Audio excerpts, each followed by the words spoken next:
చూడండి, నా పాటికి నేను పని చేసుకుంటున్నాను. మీ పనేదైనా ఉంటే చూసుకుని వెళ్ళిపోండి. అంటే ఏంటి? మాకే ఆర్డర్ వేస్తున్నావా? మీ కంటికి మేమెలా కనిపిస్తున్నామే?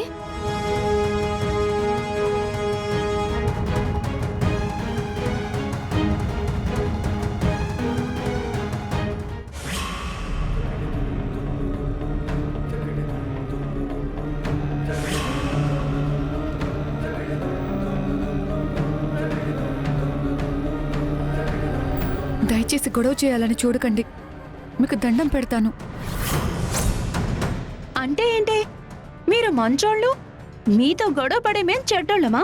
అయ్యో, నేను అలా అనలేదండి. అనకపోయినా దాని అర్థం అదేగా. అయినా నీకు మీ చెల్లికి పొగరు బానే ఉంది. ఈసారి నీ చెల్లికి బుద్ధొచ్చేలా చేసి దాని పొగరు మొత్తం దించుతా. చూడండి, మీ కోపం వస్తే నన్నేమైనా అనండి, అంతేగాని మా చెల్లి జోలికి మాత్రం వెళ్ళకండి. ఏంటి? మాకే వార్నింగ్ ఇస్తున్నావా? ఏం చేస్తావే? వెళ్తే ఏం చేస్తావు? చెప్పు, ఏం చేస్తావు?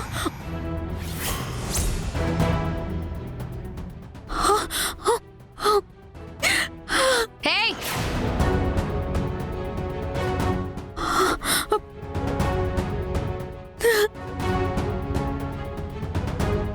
నాతో పెట్టుకున్నందుకు నీ చెల్లిని ఊరికే వదలమే.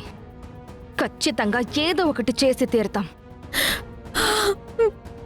నాయనా, మన రివెంజ్ దీని మీద కాదు, దీని చెల్లి మీద తీర్చుకోవాలి. అది మళ్ళీ మన చేతికి దొరుకుతుంది కదా, అప్పుడు చూద్దాం. ఇప్పుడు కాలేజ్కి టైం అవుతుంది, మనం వెళ్దాం పదా.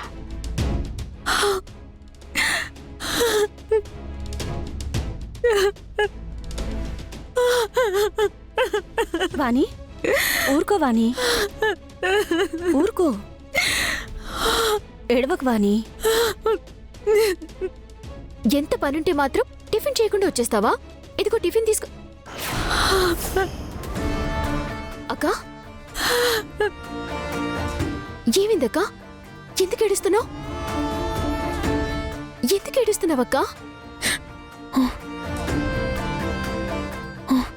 ఏం లేదు, నేను టిఫిన్ తినేస్తాను, నువ్వు వెళ్ళు. వెళ్తానులే, కానీ నువ్వు ముందు ఎందుకు ఇలా ఉన్నావో చెప్పు.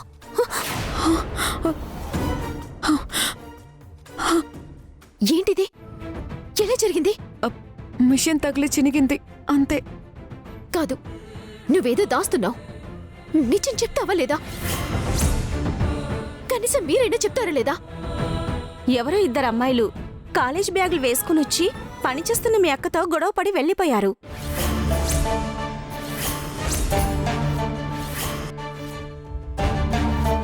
ఎవరక్క వాళ్ళు?